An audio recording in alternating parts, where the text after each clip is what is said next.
Madison, Wisconsin is home to many things. From government to art, from education to entertainment, it has much to offer. Money magazine even declared it the best place to live in America. Despite a strong arts culture, the local rock music scene has fallen on hard times. Clubs that once thrived with live music have all but disappeared. Financial difficulties have claimed the Chamber and the R&R station. And with last spring's fire at the Hotel Washington, the Club de Wash is now nothing but a hole in the ground. Even with these problems, Madison has risen to national rock music prominence in an unexpected area.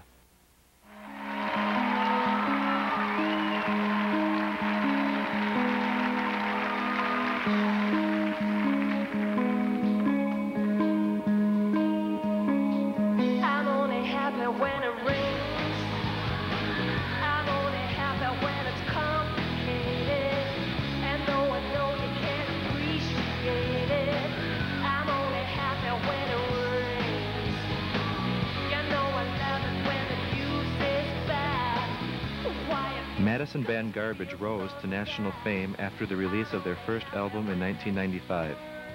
It was recorded at Smart Studios on Madison's east side. The three founding members of the band, Duke Erickson, Steve Marker, and Butch Vig, have been producing records at Smart Studios since 1984. Tom Laskin, entertainment reporter for the newspaper Isthmus, remembers their beginnings. I guess I've really known all of them since I came to Madison, whenever that was, more than 15 years ago. And Butch is from a town that's not too far away from here, Viroqua, I believe. And he and Erickson, Duke, who we used to know as Doug, were in a band called Spooner, sort of a new wave pop band that was quite popular around here, and released a couple of records on sort of mid-level independent labels. And so that's really how those guys got their start in music around here. And then Steve was in bands and things like that. And I remember he had a 4-track, TIAC, I think, that he'd take around, and he recorded various people. I was in a band that he recorded in the basement. Well, I think the evolution of Smart Studios really began with this 4-track tape recorder that Steve Marker had, and I guess Butch was involved, and I'm not even sure where that stuff was mixed. But he'd go to various places and record with this 4-track, and then he was able to mix.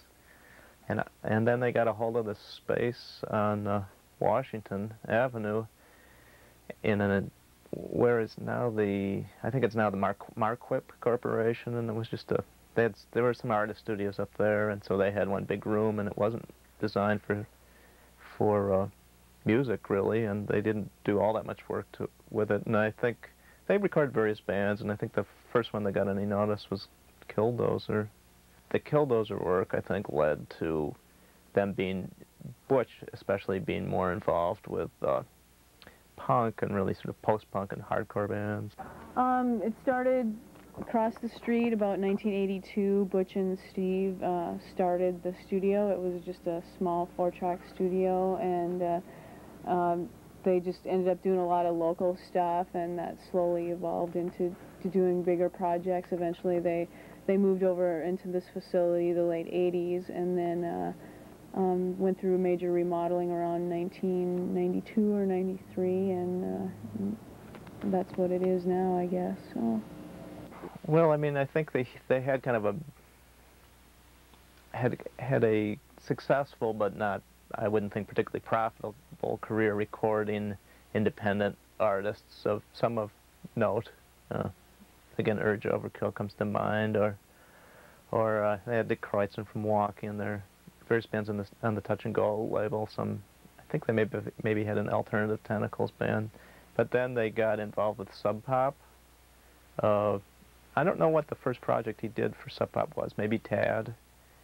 I know they actually did a Tad record at Smart, and anyhow, Sub Pop was interested in Vig, and they got Nirvana in there to do demos, which was a slightly different version of the band that there is now, and I think that Nirvana liked what he did in terms of demos and pushed for him to get involved with the Nevermind album, which was not recorded at Smart.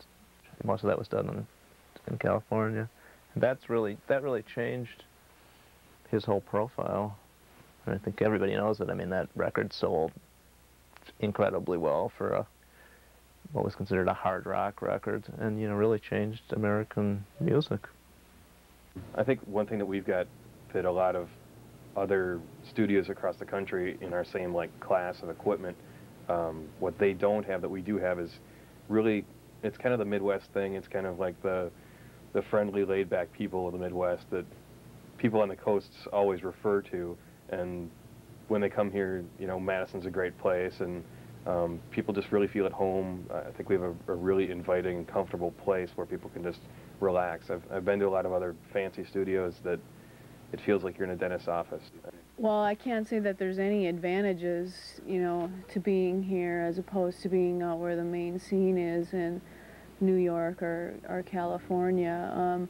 Fortunately, the studio has produced a lot of, exceptional producers who, through their individual careers, choose to bring their projects back here because it's, their hometown, and they like Madison, and they like the vibe around the studio. So that's really helpful, and that's primarily why we've grown. Equipment, everybody's got the same equipment, so it's not that, it's the people. People like to come here and work with certain people, and that, and our track record, of course, is nothing.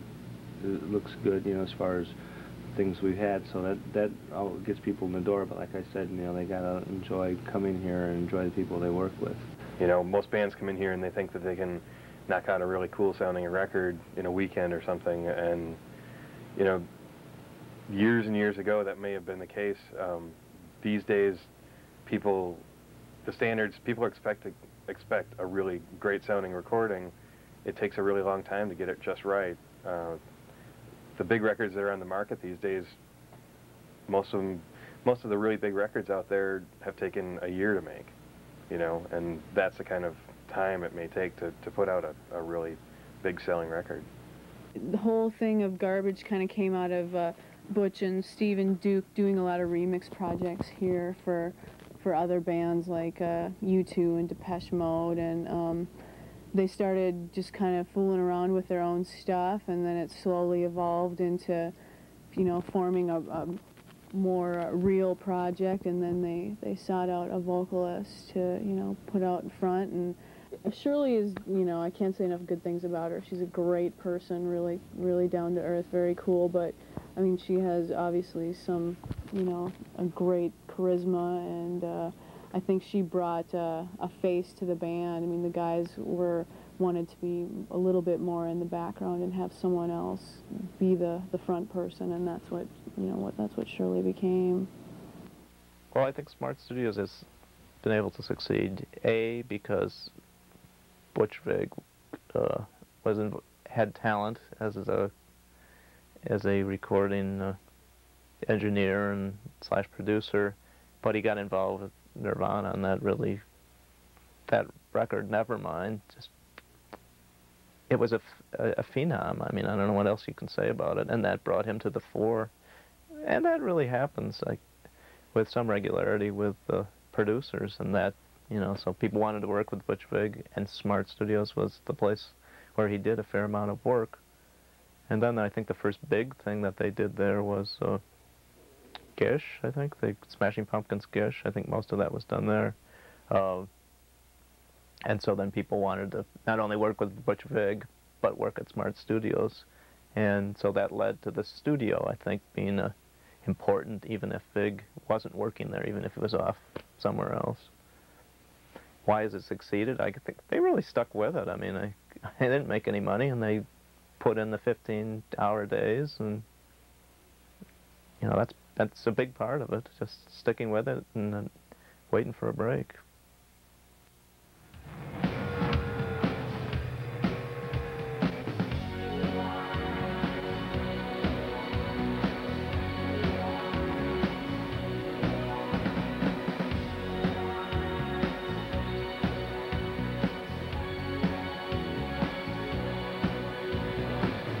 while you pretend you're